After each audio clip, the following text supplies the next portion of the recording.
Punjab Kesari TV देख रहे सभी दर्शकों का स्वागत है। दोस्तों, पिछले कई दिनों से चर्चा चल रही थी कि बीजेपी पंजाब प्रधान सुनील जाखड़ ने अपने पद से इस्तीफा दे दिया है। तो इसी दरमियान इन चर्चाओं पर कल लगाम लग गई है, क्योंकि जब सुनील जाखड़ वेलकम करते हैं पीएम मोदी का तो उनके साथ मुलाकात होती है तो थोड़ा समय वो सुनील जाखड़ के साथ रुकते भी हैं और जो सुनील जाखड़ हैं उनका वेलकम भी करते हैं। और इस दौरान केवल सिंह ढिल्लों भी उनके साथ मौजूद होते हैं।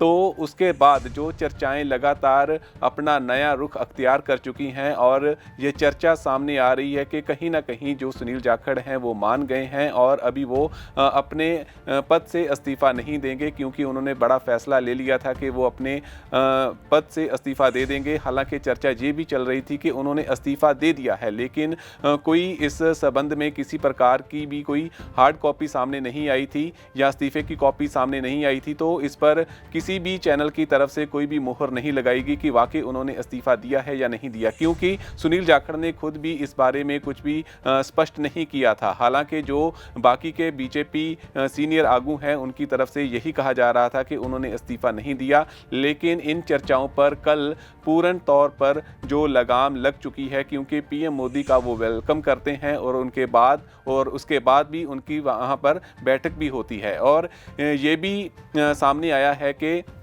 जो अभी पंजाब में उपचुनाव होने जा रहे हैं चारों सीटों पर, तो वो जो संभावी उम्मीदवार हैं वो भी पीएम मोदी से मिले हैं। और इन चीज़ों को लेकर भी अब चर्चा ये भी सामने आ रही है कि सुनील जाखड़ पहले की तरह पंजाब का नेतृत्व करेंगे, पंजाब की जो बीजेपी पार्टी है उसका नेतृत्व करेंगे और जो विधानसभा के चुनाव जो उपचुनाव होने जा रहे हैं उसका नेतृत्व करेंगे। क्योंकि पहले ये काफ़ी माहौल गरमाया हुआ था इन चर्चाओं का कि सुनील जाखड़ पार्टी से खुश नहीं है और उनके कई ग्रीवेंसेस हैं जिनको लेकर उन्होंने अपनी बात रखी है।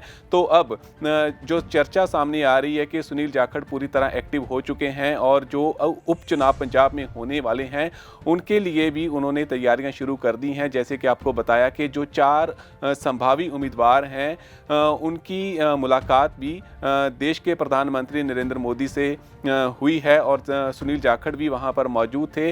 तो अगर कुल मिलाकर देखा जाए तो इसके बाद सुनील जाखड़ की तरफ से भी प्रतिक्रिया दिया गया और उन्होंने कहा कि आज के दिन ये बातें कोई भी खास महत्व नहीं रखती कि वाकई उन्होंने इस्तीफा दिया है या नहीं दिया, या किसी प्रकार का भी कोई भी ग्रीवियंसेस उनका पार्टी के साथ है। इन चीज़ों को लेकर भी उन्होंने कल जब मीडिया के साथ बातचीत होती है तो वो अपना पक्ष रखते हैं और ये भी कहते हैं कि आज के दिन इन बातों पर चर्चा नहीं करनी चाहिए और अगर बात करनी होगी तो खुलकर बात करेंगे। तो इस बारे में सुनील जाखड़ ने मीडिया के सामने कैसे अपना जो स्पष्टीकरण दिया, आओ हम सुनते हैं। देखिए, आज एनडीए के सारे चीफ मिनिस्टर साहब प्रधानमंत्री जी के नेतृत्व में इकट्ठे हुए हैं। मैं समझता हूँ ये सिर्फ चंडीगढ़ नहीं, ट्राई सिटी पंजाब, हरियाणा और यूटी दोनों के लिए एक बहुत बड़ा अपने आप में अहम मुकाम है।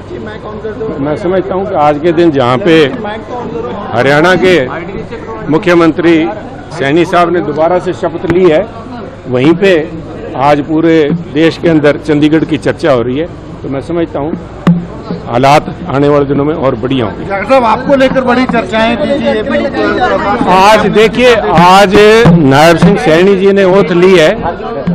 विशेष तौर पे प्रधानमंत्री जी आए हैं और उन्होंने आज करीबन 5-6 घंटे तक एनडीए चीफ मिनिस्टर्स के साथ मीटिंग हुई है।